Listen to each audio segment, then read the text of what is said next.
नमस्कार, INC TV के इस लाइव बुलेटिन में आपका स्वागत है और आज बात करेंगे टू द पॉइंट और टू द पॉइंट में विवादित कृषि कानून। विवादित कृषि कानूनों के खिलाफ किसान आंदोलन के शुरू होने के बाद 29 नवंबर 2020 में प्रधानमंत्री मोदी ने मन की बात में किसानों को लेकर बात की।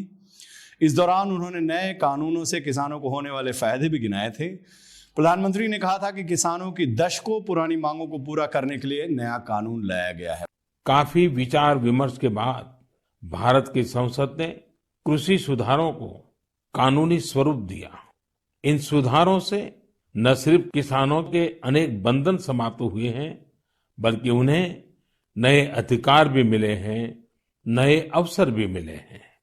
इन अधिकारों ने बहुत ही कम समय में किसानों की परेशानियों को कम करना शुरू कर दिया है। फिर 30 नवंबर 2020 को किसानों के आंदोलन के बीच प्रधानमंत्री मोदी वाराणसी पहुंचे थे और उन्होंने फिर दोहराया था कि किसानों को भ्रमित किया जा रहा है।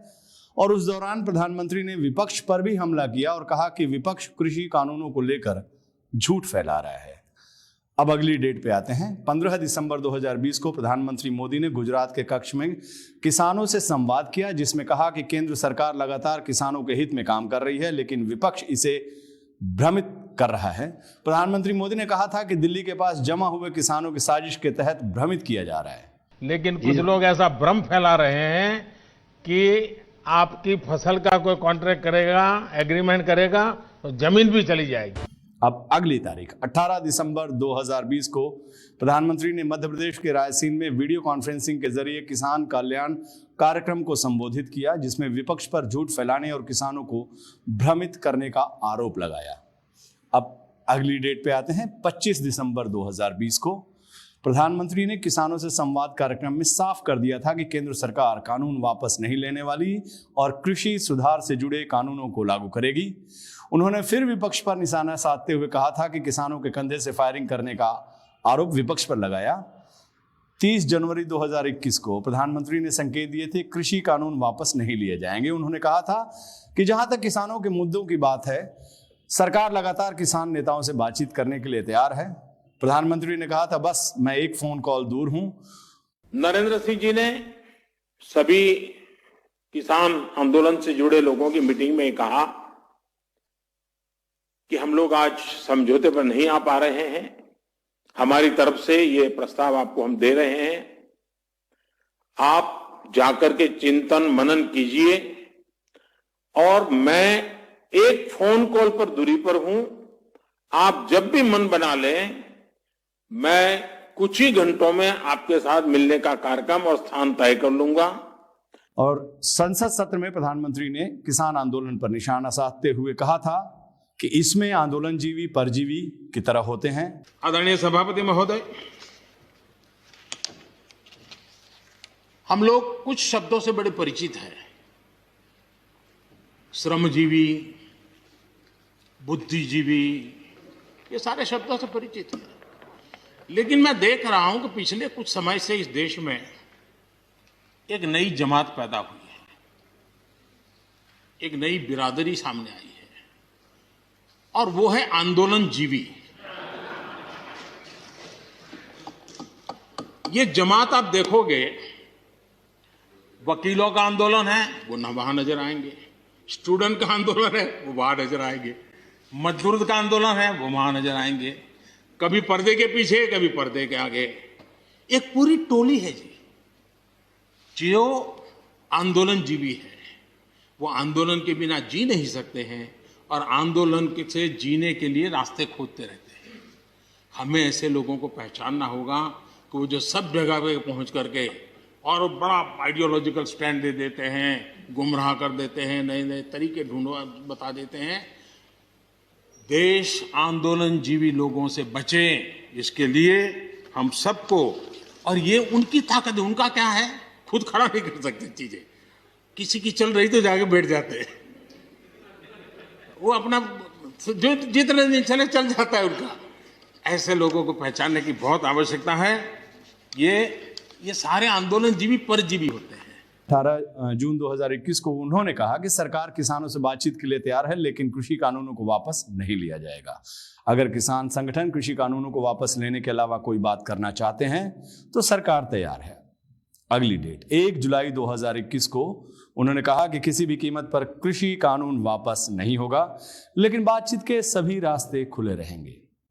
इसके बाद मोदी सरकार 8 जुलाई 2021 को कृषि मंत्री नरेंद्र सिंह तोमर जिनका बयान आया कि केंद्र सरकार कृषि कानून वापस फिर नहीं लेगी। हालांकि सरकार इस मुद्दे पर किसानों से चर्चा और उनकी समस्याओं को सुनने के लिए तैयार है। तोमर ने कहा कि किसानों से विरोध प्रदर्शन खत्म करने की मैं अपील करता हूं। इतना नहीं, इस दौरान एक बार नरेंद्र मोदी ने कहा था कि भीड़ इकट्ठा होने से कानून वापस नहीं होते हैं। इसके अलावा समय समय पर अन्य मंत्रियों, भाजपा के नेताओं ने भी किसानों पर हमला बोला और न जाने उन्हें क्या क्या कहा, वो बात दोहराने के लिए नहीं है। लेकिन केंद्रीय मंत्री पीयूष गोयल ने उस वक्त कहा था कि किसान आंदोलन माओवादी विचारधारा से प्रेरित लोगों के हाथों में चला गया है। केंद्रीय मंत्री वीके सिंह ने कहा कि तस्वीरों में कई लोग किसान नहीं लग रहे हैं। वहीं केंद्रीय मंत्री राव साहब दानवे ने कहा कि आंदोलन के पीछे पाकिस्तान और चीन का हाथ है। इसके अलावा दिल्ली से भाजपा के सांसद मनोज तिवारी ने कहा कि आंदोलनकारी टुकड़े टुकड़े गैंग के हैं। आंदोलनकारी में किसानों की मौत पर बीजेपी सांसद रतनलाल कटारिया ने कहा कि इन किसानों को यहीं मरना था। हरियाणा के मंत्री जेपी दलाल ने कहा कि आंदोलन के पीछे पाकिस्तान का हाथ है। वहीं कर्नाटक की बीजेपी सरकार के कृषि मंत्री बीसी पाटिल ने कहा कि कायर है आत्महत्या करने वाले किसान। अब आप सोचिए, मैंने आपको सिलसिलेवार तरीके से इसको सुनाया, वो इसलिए कि सरकार लगातार इस पर अपने विचार अलग रखती थी, कृषि कानून के पक्ष में रखती थी, लेकिन अंत में प्रधानमंत्री को झुकना पड़ा और कृषि कानून को रद्द करने के लिए उन्होंने ऐलान किया। प्रधानमंत्री ने क्षमा भी मांगा। आज देशवासियों से क्षमा मांगते हुए सच्चे मन से और पवित्र हृदय से कहना चाहता हूं कि शायद हमारी तपस्या में ही कोई कमी रही होगी। अब सुनिए, नवजीवन में राम पुन्यानी सरकार पर किस तरह कटाक्ष करते हुए लिखते हैं कि किसान कल तो खालिस्तानी हुआ करते थे, है ना महाशय, आतंकवादी थे ना ये, चीन और पाकिस्तान के हाथों में खेल रहे थे ना ये, टुकड़े टुकड़े गैंग इनके पीछे थे ना। फिर परम राष्ट्रवादी जी आप इनके सामने झुक कैसे गए? झुक गए आतंकवादियों देशद्रोहियों के आगे। ये किसान नहीं तो कौन थे? ये तो आड़तीय थे ना, ये तो मुट्ठी भर थे ना, फिर आप झुक क्यों गए इनके आगे? आगे वो लिखते हैं कि जिनका दिल्ली आने का रास्ता रोकने के लिए आपने सड़कें खुदवाई थी, बैरिकेडिंग करवाई थी, जिन्हें रोकने के लिए सड़क पर बड़े बड़े कीले ठुकवाई थी, तारों का जाल बिछवाया था, ठंड में पानी की बौछारों से जिनका स्वागत करवाया था, जिन पर डंडे चलवाए थे, जिनका सिर फोड़ने का संकल्प था, जिनसे बात न करने की कसम और खिलवाई थी, खाई भी थी, उनके आगे ही आपने सिर नवा दिया। आगे राम पुन्यानी लिखते हैं कि अरे जब आपको अपने नेक नियति पर इतना भरोसा था, वो प्रधानमंत्री को लिखते हैं, तो ये कानून जब देश के हित में है, अपने किसान हितैषी होने पर आपको पूरा विश्वास था, तो पीछे क्यों हटे? और हटना था तो किसानों के धरने के 10-15 दिन बाद, 1 महीने बाद हटते तो फायदा भी होता। चुनाव के समय अकल आई तो क्या अकल आई, 1 साल बाद आई तो क्या आई? आप तो बड़े भारी रणनीतिकार माने जाते हो, यही तो आपकी रणनीति। आपने अपने पर हंसने खिल्ली उड़वाने का एक और मौका दिया है। इसके लिए देश की 130 करोड़ जनता का धन्यवाद और आभार। वो आगे लिखते हैं, कुछ नहीं तो बेचारे उन मालवीय जी के बारे में सोचा होता जो झूठ के पिटारे में रोज कुछ नया माल लाते हैं और बेचते हैं। अब बेचारे ये सब कहां जाएंगे?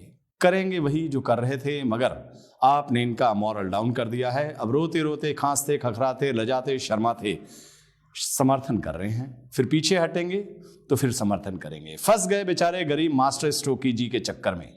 अब ऐसा है, मोदी जी पीछे हटे तो अब हटते ही चले जाओ। वो आगे लिखते हैं कि इसी में भला है आपका, यही अब आपका मास्टर स्ट्रोक हो सकता है। जैसे क्रिकेट के खिलाड़ी समझ जाते हैं कि अब धीरे धीरे हटकर पूरी तरह हटने का समय आ चुका है, उसी तरह हटते जाओ। जैसे सबसे पहले उत्तर प्रदेश चुनाव से हट जाओ, शाह और योगी पर सब छोड़ दो।